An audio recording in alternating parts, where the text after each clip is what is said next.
How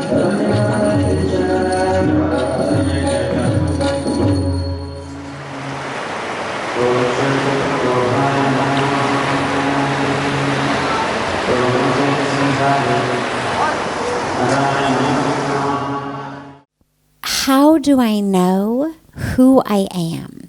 Is there any way to realize the self and experience it? Yeah, there is a way. There's a way that the sages and the saints and the mystics of all of our religious traditions have given us. It's something that I think in the Indian spiritual tradition there's been even more of an emphasis on. Because there's such an emphasis on the presence of God in us, it's been much more a focus on know yourself and you will know God.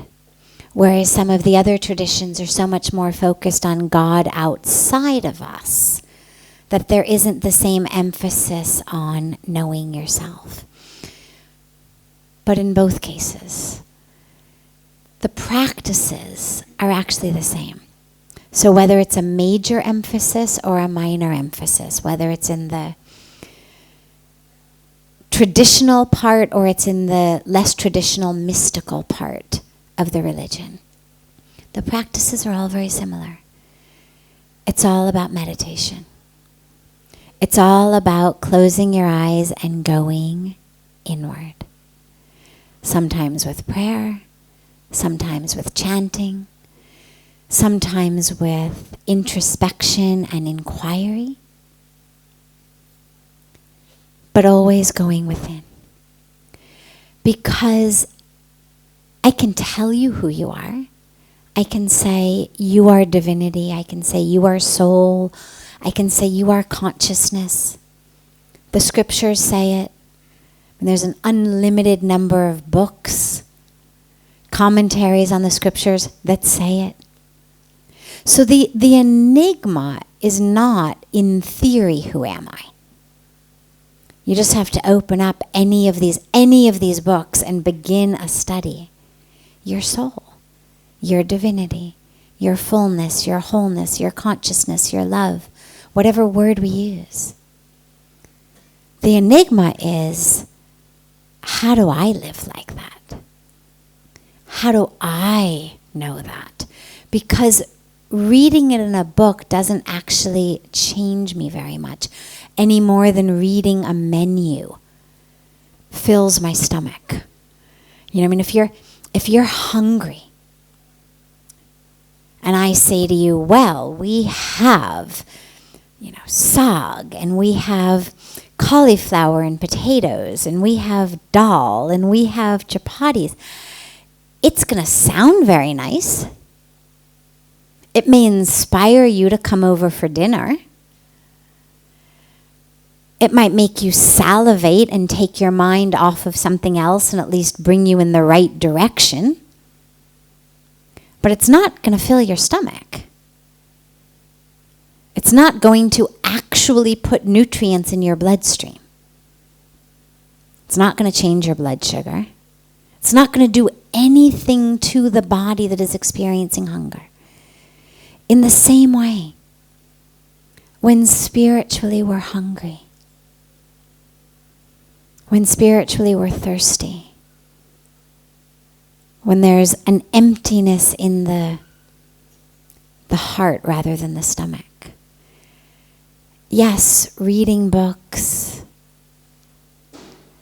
hearing talks, knowing it helps. It brings us the spiritual equivalent of salivating, so that at least it keeps us from saying, oh, I'm just going to go to the movies, or oh, I'm just going to do this. At least now you want it even more. It's closer. You can almost taste it.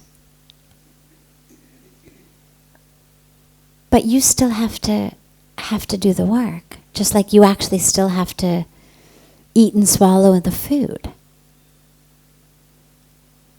So the only way to do that is to go within. And there's a whole variety, of course, of different techniques. There's none that are more right than others. Some work for some people, some work for other people. But they're all about going within.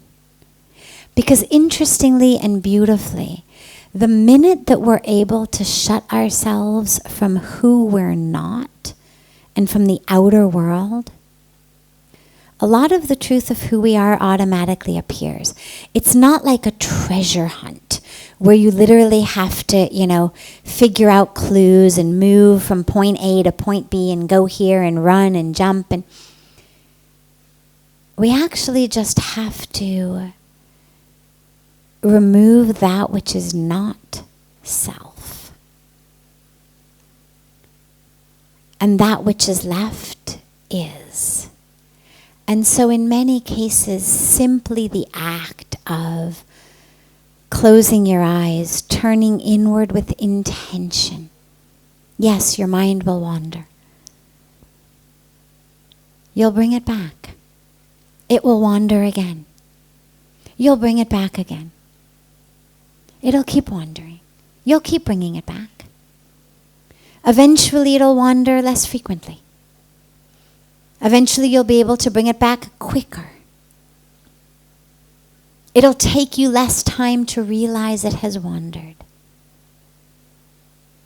But simply, even in the beginning, simply going within with intention clears away a lot of that which is not self.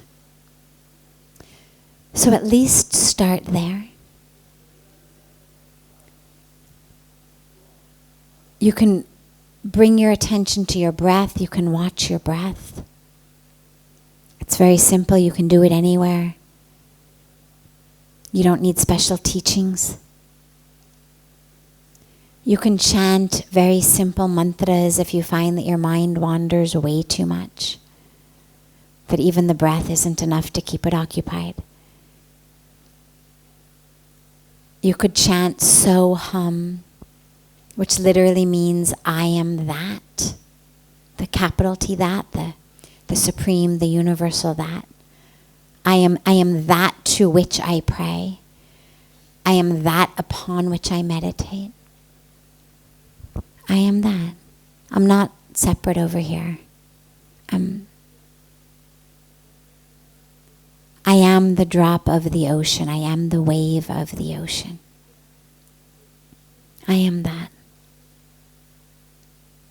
You could chant Om. It's a different one. It doesn't really matter. If there's a particular name of the divine that you love that appeals to you, you could chant that. You could chant, I am divine. Really.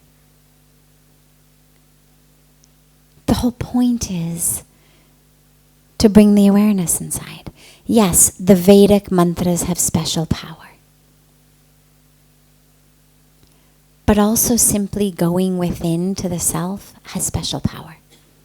There's plenty of mystics in non-Vedic traditions who connected with God in a variety of different languages. God doesn't seem to be partial.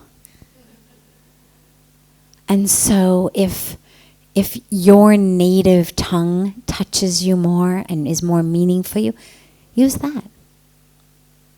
I am divine. I am consciousness. It's all divine. Whatever. Chant something simple. I mean, you shouldn't have to be working your brain to remember the words. Something simple. Connect with the breath. Chant the mantra.